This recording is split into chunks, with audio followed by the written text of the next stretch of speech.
Hello everyone, welcome to the Ask Bess video show. I am here every Saturday and Sunday at noon Eastern time on the weekends to be with you, to sit with you. And I'm going to intro it in just a minute, but why don't I go ahead and invite friends because some of them are waiting for invites. And how are you today? It is a sunny day here in Kansas. We had like a summery day yesterday, but it's going to get cold again. You know, it does that in the winter. So let's see, inviting Adrian, Bala, Luya, Nancy, whoopsie, and inviting Carol, inviting Patricia and Brian, Teddy, Lisa, Liz, Rebecca. And let's invite Rosie, Annie, Marty, Andrew, Patrick, Ann. And what's it like where you are? If anyone who's here watching the replay, I'd love if you type in replay because I'd like to thank you for watching. And this show was inspired by the Landers video column. I'm trying to talk as I invite here so that I don't bore you here, but Facebook will only allow me to invite after the show has begun. So that's why I need to do it now. And so this show is inspired by the Ann Landers video column. And she used to have a column, an advice column. Not that I'm giving advice, but I can certainly respond or give my best help. And so she used to have this this newspaper column. If y'all remember that, please type in yes, because then I know that you're about my age. But she had a column where people could write in questions, and she would respond to them in the newspaper. And this went on for years and years and years. It's a very, very popular column. And she said that the reason it was popular was because people needed to be cared about. People needed to know that they mattered. And I agree with that. I like that a lot. So I thought that's what I want to offer. I'm going to offer this to people. And hope that they know, hope that you know that you matter. Okay, I think that's enough inviting. I'd like to begin. Hi, Patty. Welcome. How are you today? Okay, so the Ask Bess video column show, Bess show that's here every Saturday and Sunday, is because I want my message for you is that you matter. I hear you. I'll respond. You're not alone. Every problem that comes to you, you are bigger than that problem. And you can become a master problem solver, and I'll help. The way I help is I teach my my real conversation self-help method. It's a 4-step method that gets you from problem to solution in minutes. And I'll share that method in a little bit with you as soon as I address the topic for today. And this is a column, a show, where you can come on and you can ask any question about anything. Because I'm a coach for business and life, and I help people with health, wealth, love, everything. A lot of you know me as the shrink of MLM. And also I'm a body-mind therapist, a counselor, a holistic health practitioner for over 30 years. And I've helped hundreds and hundreds of people break through blocks and live the kind of life that they really want to live. So hi, Nancy, welcome. Good to see you. How are you today? And if you have a goal in mind that you would like a specific, take a specific step, and please type yes, because I want to let you know that you're in the right place for this. We are going to address the topic today, which is how to set boundaries. And then I'm going to share the real conversations process itself with you and where to find more help, even a class.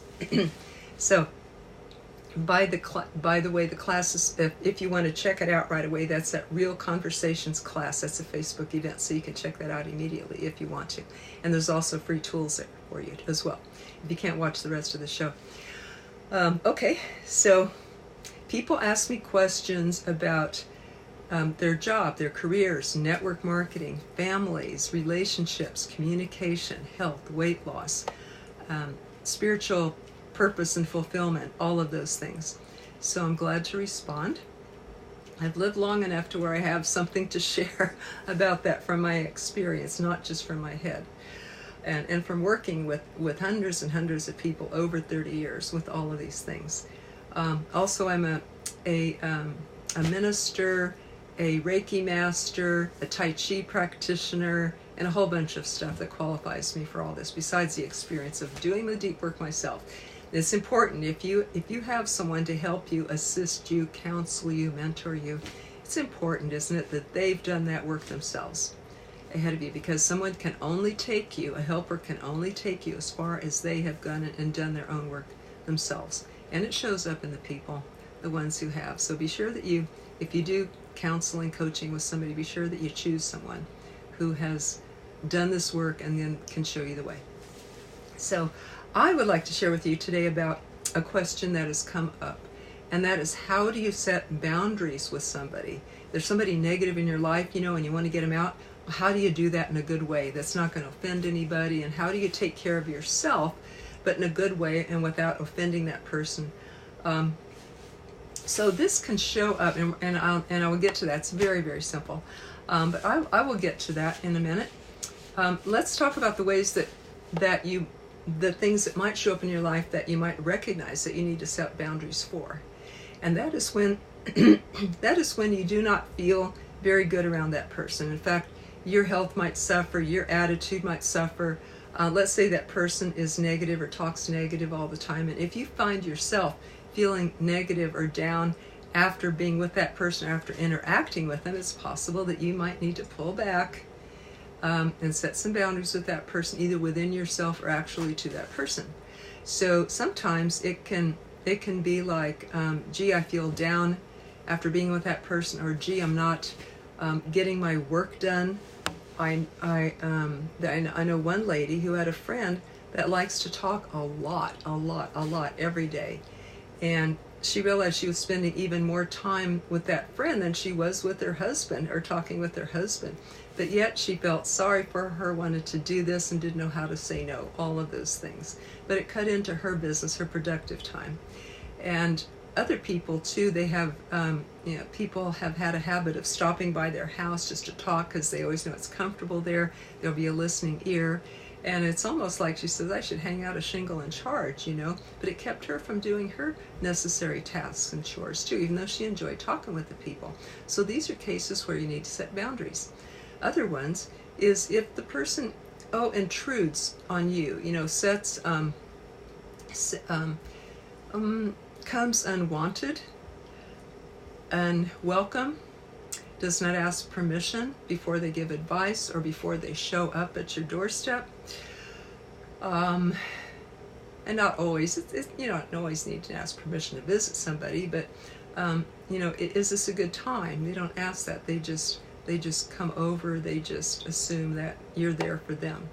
And actually, they're thinking about themselves, right? Not about you. So it's a one-way relationship. It's about them and their needs and, the traumas that they're going through and all this stuff. Other indications can be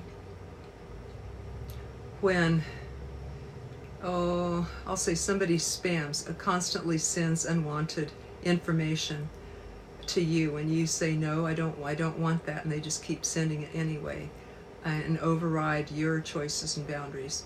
So what can you do in these situations? You can, I'll say another indicator is when you're trying harder than the person. And there's a saying in therapy, never try harder than your client, because that's a waste of both of your time. That's an intrusion on them, and it's a waste of your time. And what you have to do is you have to match. If you are a therapist or a helper in any way, supporter, you must match what that person's willingness and show that they're willing to work on themselves, and you can match that and work along with them. Now, if it is a close member of your family that you think, well, this could be something temporary, or this is a person I really would like to keep a relationship with, maybe there's a lot more pros than cons here, but lately they're being pretty negative. What you can do is you can talk with them first. You can say, gee, when you come over to visit and you only talk about your physical ailments and how bad you feel and how worried you are, I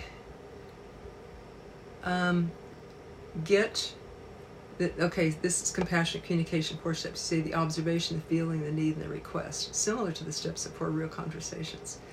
But you can say something, you can use that compassionate communication model by Dr. Marshall Rosenberg. That's where I learned this, and I just love it.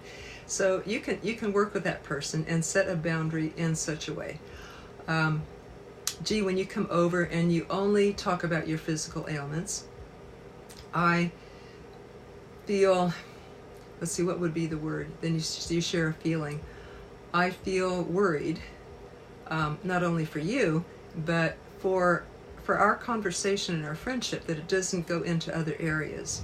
Would you be willing to talk about other areas that we can relate to as well, besides just your physical ailments?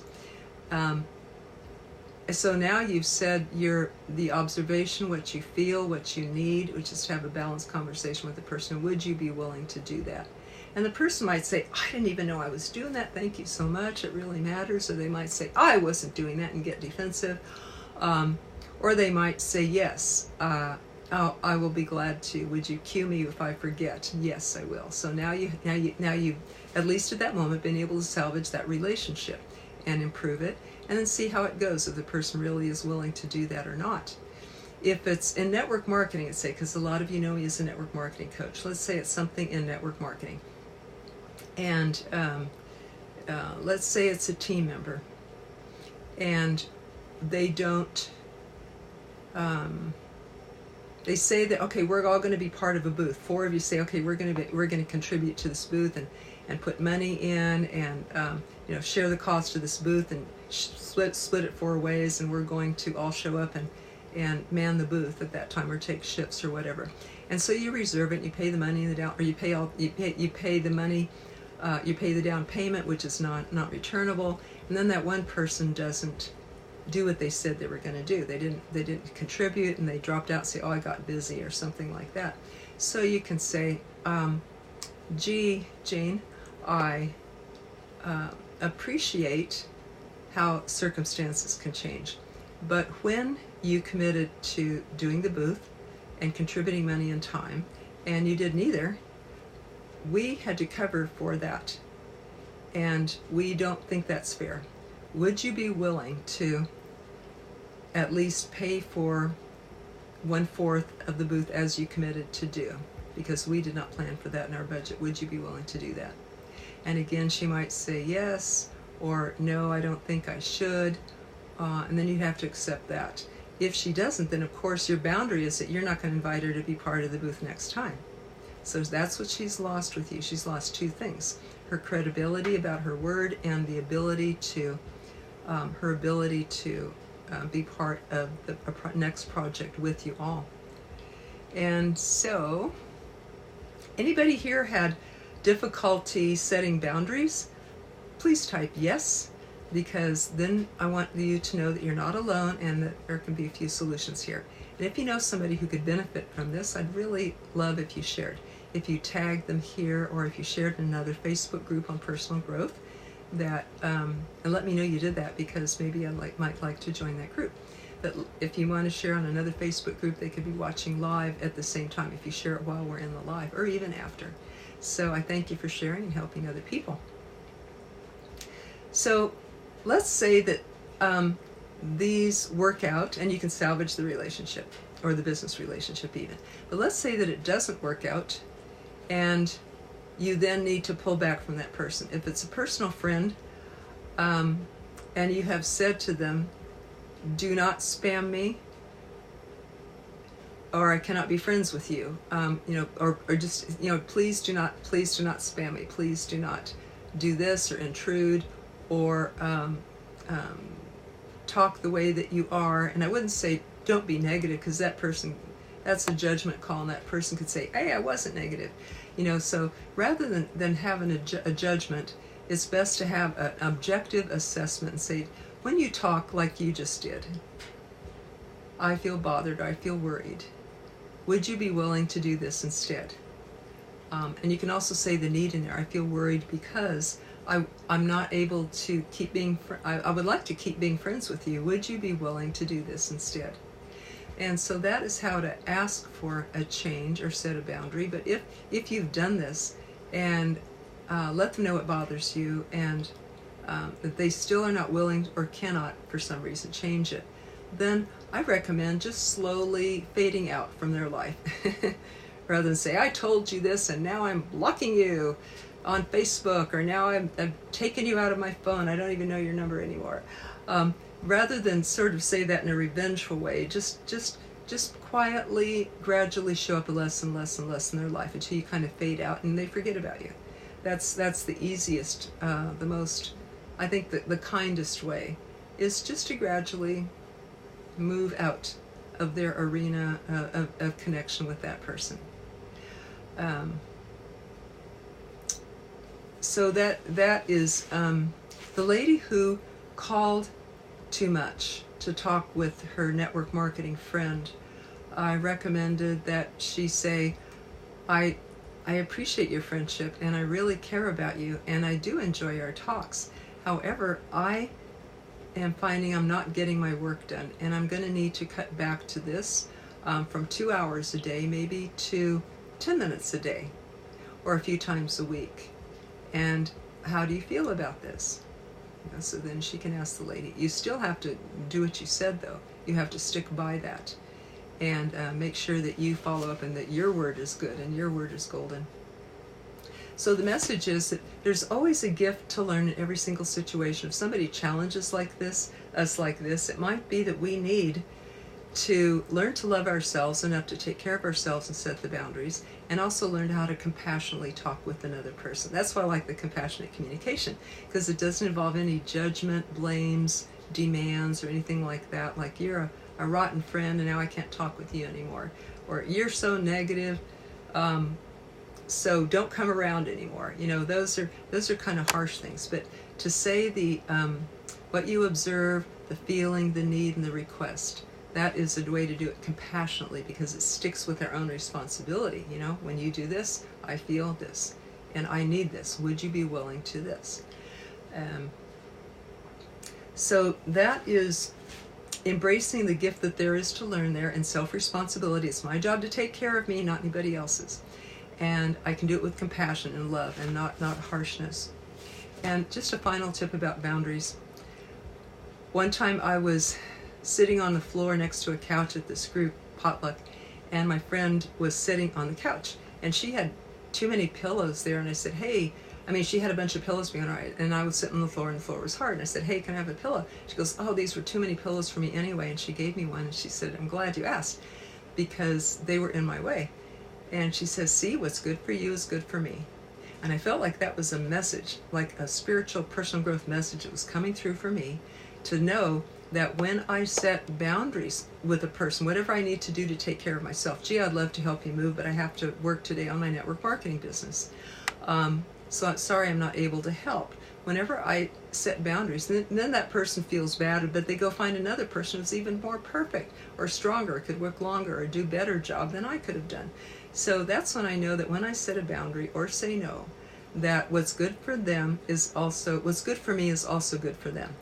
So never sacrifice ourselves in these relationships when you know that there's damage being done to you in some way, with your time, with your energy, with your positivity, that you're paying too much of a price. It's costing you too much, costing you more than you can give. Or you're working harder than that other person. They really don't want to change. They would just rather lean on you for whatever, for money or energy or time or attention, or complaining ear, and it brings you down too. So these are times to use these techniques and to relax and know that what is good for me is also, what's good for me is also good for them. It's good for them to learn how they're coming off to people.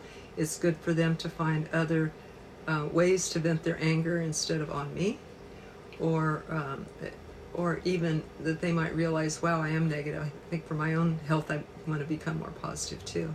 So, hello, Jeff. How are you today? Talking about boundaries. And I did share with you already the 4 steps of real conversations that you can help. If the situation is that you're around a negative person, and you're the emotion could be that I'm feeling, discouraged, disappointment, negative emotions, sad, grief, or whatever as a result of being around this person.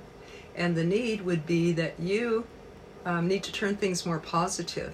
And the action step to take that would be to go to the person and to do this 4-step compassionate communication that I described. Hey, when we talk and you complain about politics in the world, most of our talk, I'm beginning to feel discouraged about life, and I need to feel better. Would you be willing to talk about other things or more positive things with me most of the time, and see if that works with them? So that would be the 4th step of the real conversations. You have this loving conversations with the person. Maybe it will work, maybe it won't. Then of course the boundary is that you need to pull back from that person. Delete them from your Facebook account. I've had to block a few people who are real negative or attacking with me on Facebook, so I've had to block them. That's a boundary. So hope that these tips help today.